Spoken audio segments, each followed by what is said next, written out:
আপনাকে অনেকবার বলা হয়েছে।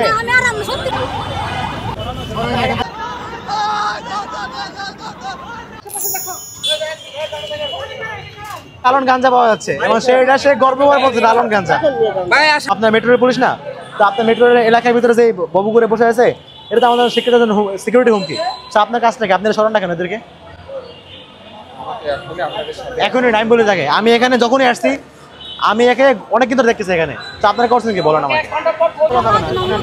এই দোকান নিয়ে যান, এটা এখন অ্যাক্সেস নাই। আপনাকে অনেকবার বলা হয়েছে, আপনাকে অনেকবার বলা হয়েছে, কিন্তু আপনি বলার পরেও শুনেন নাই। বরঞ্চ পুঁজি আপনাদের সমাজ করছে, দোকান নিয়ে যান। আমাদের ক্যাম্পাসের মধ্যে অহরহ বহিরাগতরা প্রবেশ করে। এই সমস্ত বহিরাগতদের মধ্যে একটা শ্রেণী আছে যারা আছে এখানে এসে স্থায়ীভাবে মানে থাকার ব্যবস্থা করে নেয়। এই যে মেট্রোর নিচে বা ক্যাম্পাস বিভিন্ন স্থানে তারা আছে বসতি করে ফেলে। এবং এদের মধ্যে একটা বড় অংশ যারা হচ্ছে সরাসরি মাদক সেবনে এবং মাদক বেচাকেনায় জড়িত থাকে। এবং হচ্ছে এদের মধ্যে আরেকটা অংশ তারা হচ্ছে রাত হলে ছিনতাইয়ের সাথে জড়িত হয়।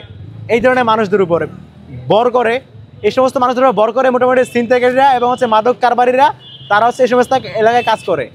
সো আমরা আজকে ডাকসুর উদ্যোগে আমাদের সাথে আমাদের বিশ্ববিদ্যালয়ের প্রশাসন, প্রক্টোরিয়াল টিম, স্টেট অফিস, আমাদের চুক্তিভুক্ত সিটি কর্পোরেশনের ম্যাজিস্ট্রেট এবং হচ্ছে আমাদের চুক্তিভুক্তি প্রতিষ্ঠান গ্রিন ফিচার ফাউন্ডেশনের ভলান্টিয়াররা সহ আমরা আজকে একটা অভিযান চালিয়েছি। আপনারা দেখেছেন আমাদের এই অভিযানে মেট্রো রেলের পুলিশ আমাদের সাথে ছিল, এমআরটি পুলিশ ছিল, শাহবাগ থানার পুলিশ ফোর্স ছিল।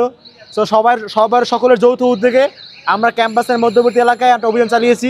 সেখানে আপনারা দেখেছেন আমরা কিন্তু অনেককেই পেয়েছি যাদের কাছে সরাসরি গাঁজা পেয়েছি। আমরা সরাসরি গাঁজা পেয়েছি, গাঁজা সেবন করার অন্যান্য ইকুইপমেন্ট, পাতলা পেপার, প্লাস হচ্ছে সিগারেট, আগুন, এগুলো নারিকেলের সোবরা, এগুলো পেয়েছি। প্লাস ডেন্ডি পেয়েছি, জুতার গাম যেটাকে বলে আর কি, ডেন্ডি পেয়েছি। এগুলো সব হাতে নাতে ধরেছি আমরা। একই সাথে উদ্বাস্ত যারা এখানে আছে তাদেরকে পেয়েছি, ধারালো কাছিও পেয়েছি আমরা। এবং হচ্ছে যে সমস্ত জায়গায় যত্র দোকানগুলো বসে থাকে, ভ্রাম্যমান দোকান, এগুলোর ফলে ক্যাম্পাসের মধ্যে যানজটের সৃষ্টি হয়। সো এই বিষয়গুলো আপনাদের সামনে আমরা দেখেছেন, আপনাদের সামনে আমরা এগুলো করেছি। সো আমরা হচ্ছে মোটামুটি ডাকসুর উদ্যোগে এগুলো এখন আপাতত সাময়িক অভিযান চালাচ্ছি, বাট আমরা পার্মানেন্ট সলিউশনের দিকে যাবো।